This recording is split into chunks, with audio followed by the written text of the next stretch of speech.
केजरीवाल की राह पर राहुल पहले आरोप लगाए, फिर सबूत दिखाए, पर लोकसभा अध्यक्ष ने ऐसे फटकारा कि अब फोटो लेकर लोकसभा कभी नहीं जाएंगे। यात्रा के बाद बदली राहुल की बुद्धि, सदन के अंदर मोदी का विरोध, बाहर योगी पर वार। सियासत का नया एजेंडा 24 घंटे में कर लिया तैयार, पर होंगे फ्लॉप। जिस जयशंकर का मुरीद है अमेरिका, उनकी नीति पर उठाए सवाल। सामने बैठे होते मोदी शाह तो राहुल बाबा को मिलता ऐसा जवाब, फिर ना उठाते ऐसे सवाल। राहुल गांधी ने मंगलवार को लोकसभा में एक ऐसी फोटो दिखाई जिस पर बवाल मच गया। लोकसभा अध्यक्ष ओम बिरला ने तो उन्हें यह तक कह दिया कि आप जैसे सीनियर सांसद को यह शोभा नहीं देता। ये तस्वीर आपने भी देखी होगी जिसमें पीएम मोदी अडानी के साथ दिख रहे हैं। इसके जवाब में कई लोगों ने अडानी के साथ राहुल की जीजाजी रॉबर्ट वाड्रा की फोटो ढूंढ निकाली। लेकिन यहाँ सवाल फोटो की सियासत का नहीं है, बल्कि सवाल सबूतों की सियासत का है। क्या राहुल इस मामले में केजरीवाल की राह पर चल पड़े हैं? इसे कुछ बातों से समझने की कोशिश करते हैं, फिर आपको बताते हैं कि राहुल ने जयशंकर पर ऐसा क्या बोल दिया कि सुनते ही मोदी शाह को गुस्सा आ गया। केजरीवाल जब नए नए सियासत में आए थे तो फाइलों का बंडल लेकर चलते थे,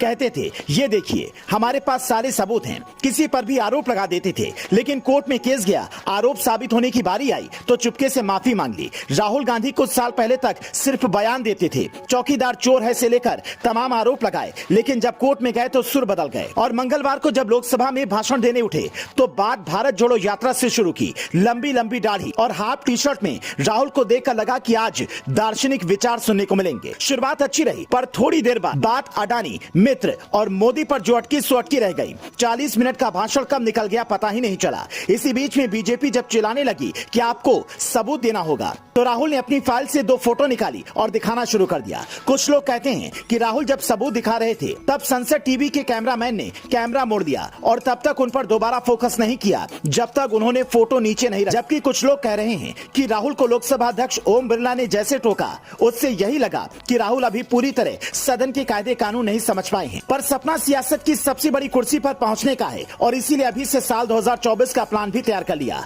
जिसके मुताबिक सदन के अंदर मोदी को घेरना है, जबकि सदन के बाहर आते ही योगी पर हमला बोलना है। और इसकी शुरुआत लोकसभा में जाने से पहले राहुल ने की, जब सीएम योगी को लेकर उन्होंने कहा कोई भी धर्म उत्तर प्रदेश में हिंसा को बढ़ावा नहीं दे रहा है। लेकिन मुख्यमंत्री योगी आदित्यनाथ अपनी भाषा के चलते धार्मिक नेता नहीं कहे जा सकते। सिर्फ भगवा पहन लेने से कोई धार्मिक नेता नहीं हो जाता। माफी चाहूंगा, लेकिन आदित्यनाथ कोई धार्मिक नेता नहीं है, बल्कि सामान्य ठग हैं। बीजेपी उत्तर प्रदेश में अधर्म फैला रही है। इसके जवाब में सीएम योगी ने राहुल का नाम तो नहीं लिया, पर एक रैली में कहा कांग्रेस का सच सब जानते हैं। बीजेपी की पॉलिसी रही है कि किसी नेता का नाम लेकर उसे बड़ा मत बनाओ, और यही काम सीएम योगी भी कर रहे हैं।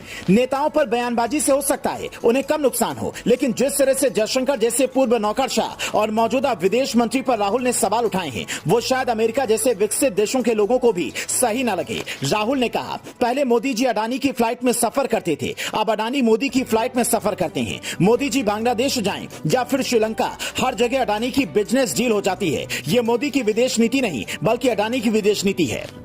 अब जिन राहुल गांधी के पास एक मंत्रालय संभालने का भी अनुभव नहीं है, वो अगर विदेश मंत्रालय के बारे में ऐसे बातें बोलेंगे, ऐसे जयशंकर जैसे तेज तर्रार लोगों के बारे में ऐसा बोलेंगे, तो फिर सवाल तो उठेंगे ही। क्योंकि ये तो आप भी देख रहे हैं कि जयशंकर कैसे अमेरिका, इंग्लैंड सबको एक शब्द में जवाब देने की ताकत रखते हैं। अब आपको तय करना है कि राहुल गांधी सही है या फिर जयशंकर की विदेश नीति। Bureau report, news flash.